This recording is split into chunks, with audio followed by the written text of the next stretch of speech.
We think that Obama taking Judd Gregg out of the Senate, who's a Republican from New Hampshire, putting him as Commerce Secretary, is a genius move. That's what I said originally, right? I said, look, I'm not sure I'm on board for Judd Gregg because he's got a questionable voting record, but, you know, I could probably live with him as Commerce Secretary, team of rivals. We get some input from a conservative. It might be all right.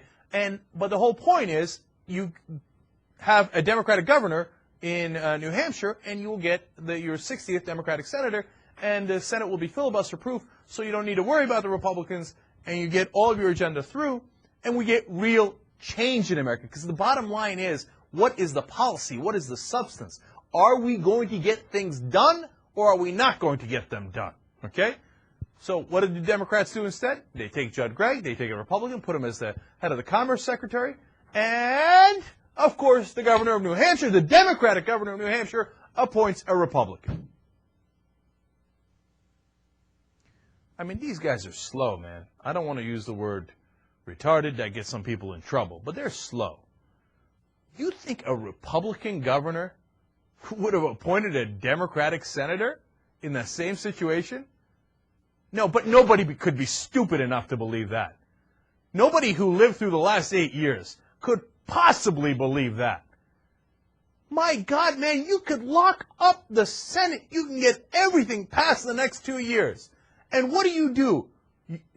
You're bipartisan? That's what you do. You're bipartisan.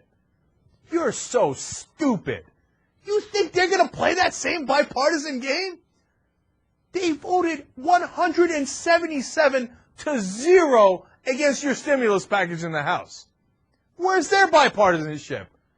Look, they're going to keep taking advantage of you. And I've said this a million times. Obama obviously could be smarter than I am. In fact, he is smarter than I am. So maybe he's cooking up something, and he's going to get all these Republicans to play along, and he's going to pass all these things, and it's going to be lovely, and we're all going to hold hands and sing Kumbaya.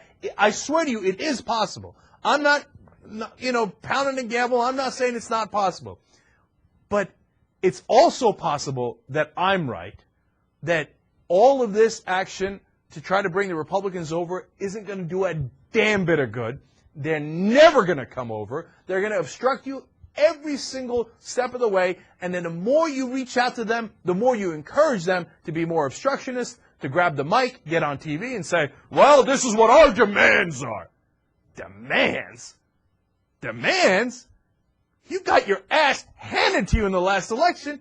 You barely got a couple of senators left. Demands? Come on, man.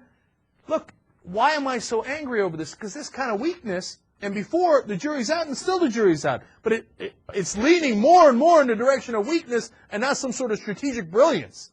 Because this kind of weakness doesn't get the job done. You're not going to get these things passed.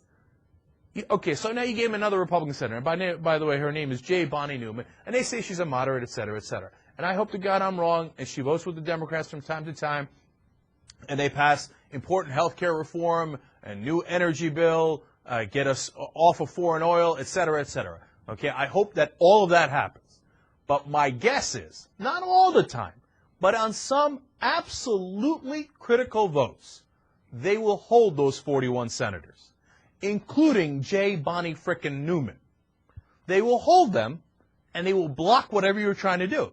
And then they will laugh and laugh and laugh at your stupid post-partisan world. Post-partisan, what a sucker. Post-partisan. We got 41. We're blocking everything. Oh, well, that's too bad. You shouldn't have appointed a Republican senator. Idiot. Yeah, well, if you had 60 Democratic senators, you would have gotten it all done, but you didn't do it. You had your chance, and you gave the ball to the other side. Look, you know I love sports. Let's do another sports analogy. Why would you hand them the ball? Well, we got a big lead, so here, why don't you take the ball and run it into the end zone? Well, don't let up, man. If you let up, you lose ball games. What Obama's, I think, is missing is that this is a competition. I wish it weren't. I wish that everybody was acting in good faith. And in fact, people get on my case because I actually argue that both sides can be productive and that they can argue in good faith and that can lead to constructive solutions. I'm still naive enough to believe that. But if you didn't see these Republicans for the last 8 years, the last 20 years, last 30 years, 40 years, and you didn't draw a lesson from that, Well, that's beyond the bounds of reason as to naivete. Look, there is going to be an answer here. And hopefully JR will note this and we'll come back and we'll play it and we'll laugh at how wrong I was about being concerned. It turns out if you give the other side the ball and you let them score, it's a genius idea. That they then turn around and give you the ball and sing and dance into the end zone with you when you go to score again. I don't think that's how it works in Washington.